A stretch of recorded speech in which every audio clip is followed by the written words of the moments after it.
Hello there, my friends. Today, we are launching the first episode of Season 3, Ascension, the Glow Up, where we will be discussing mindset, breaking down barriers, and succeeding. I am really excited about this month's topic, as it is all about setting the tone for the remainder of the year. When I created the episodes for the year, in the back of my mind, I kept hearing, Toya, before you begin, check in with yourself. Are you ready to dive into another season and give it all you got? And if not, what are some things that you need to work through so that you are a success? Of course, the first thing I thought about was making sure that I got my mind right. Last year was a trying year for this show. There were so many pivots that I had to make that I was ready to just shut it down. But something in my heart was pushing me to continue.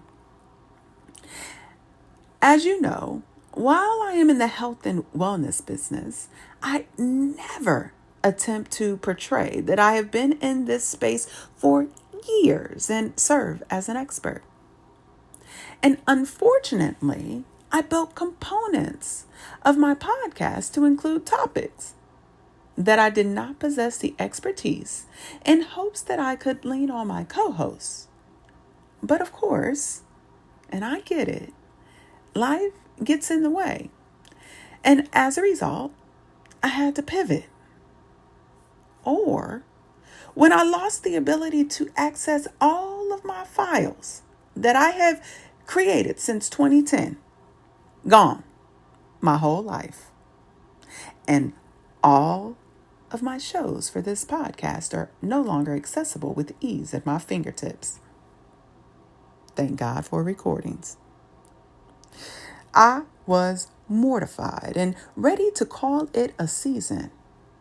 And while I am confident in my capabilities, I am also a realist and want to make sure that whatever information that I provide, I possess the qualifications to share, or at the least can direct you to a more appropriate resource. Then my conscience spoke to me. Toya, this experience is no different from what you do now. These setbacks are minor, and it's nothing that you have not overcome before. And since I self-reflect often, I have built a playbook with regards to how to manage shenanigans. I took myself through my playbook with regards to how to handle certain situations and slowly work through each issue until I triumphed. I was right. I got this. So, how do I do it? What makes some folks just throw in the towel feeling underqualified and others to keep churning until they reach that tipping point of success? It's their mindset. And whether or not they have a growth mindset or a fixed one.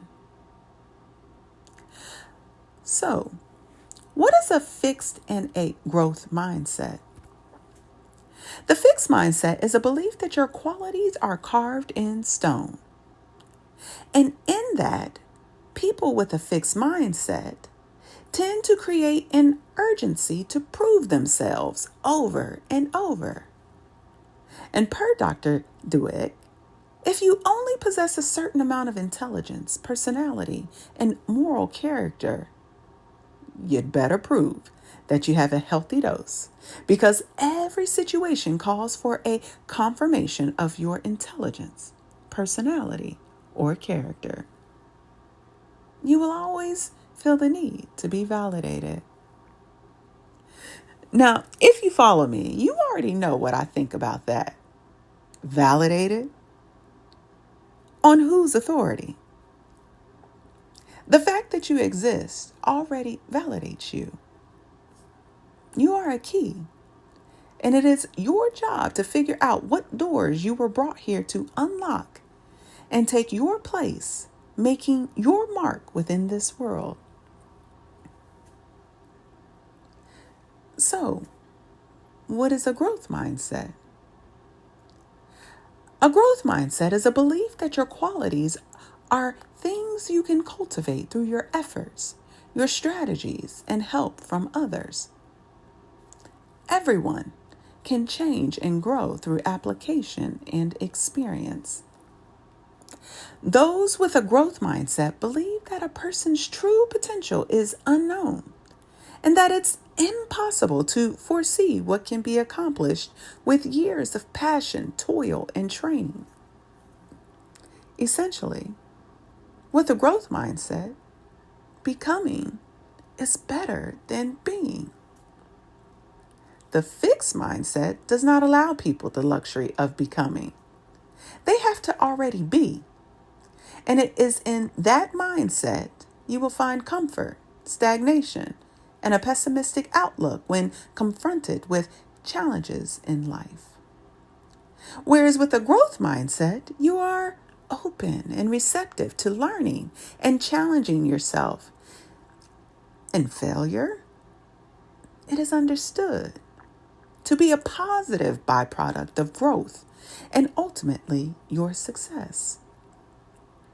So as many of you know, in addition to transitioning into the health and wellness space and starting this podcast, which is just a hobby, career-wise, I moved into a new industry outside of human resources. So after getting accepted into doctoral school to complement my HR discipline, a force came over me that was so strong, saying, I need to pivot. Again. And after thinking long and hard, I decided to postpone my studies and focus on the career that I've been doing for the past 5 years. Based on what I have shared thus far, and as Dr. Dweck highlighted within her book as it relates to the characteristics of a growth mindset, yeah, I definitely possess a growth mindset.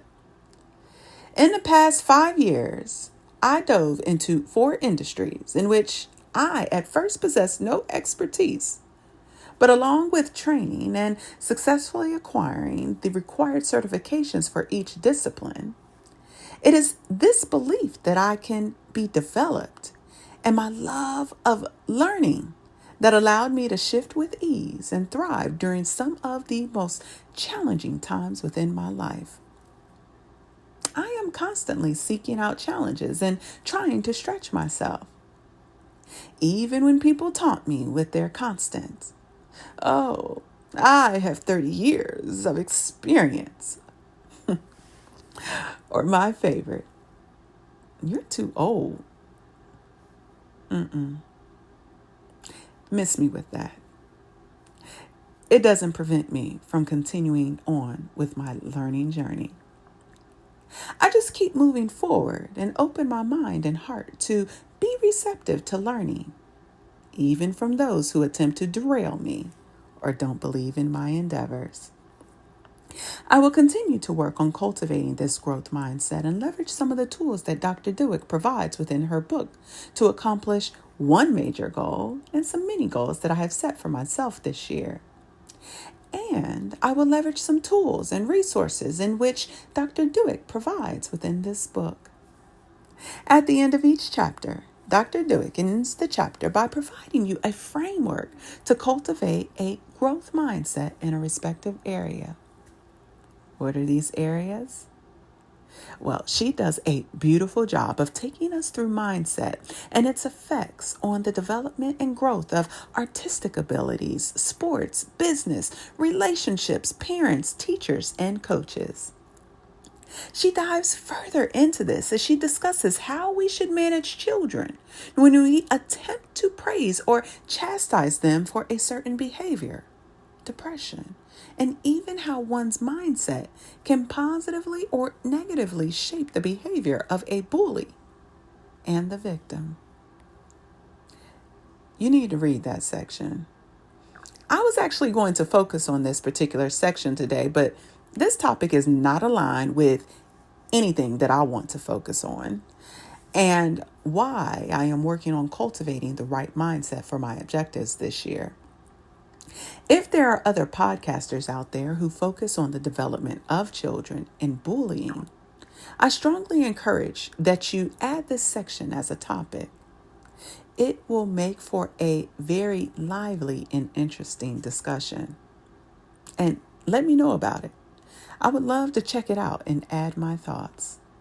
Really intriguing perspective and some tools to help reshape the minds of our children. But if I could be candid though, we probably should tweak and use these techniques on adults, as that's where bullying stems. Let's be real, folks. Bullying is based on what children witness within our behaviors and interactions with each other. All right, folks, that's a wrap. Join me in 2 weeks when we continue our discussions on mindset matters, as we break down barriers and find success by sharing our future endeavors and how we plan to continue cultivating a more growth-oriented mindset to achieve them. To access all replays or learn more about Kinky Knots Cafe's Proactive is the Way, please visit www.kinkyknotscafe.com. Proactive is the way, my friends. Take good care.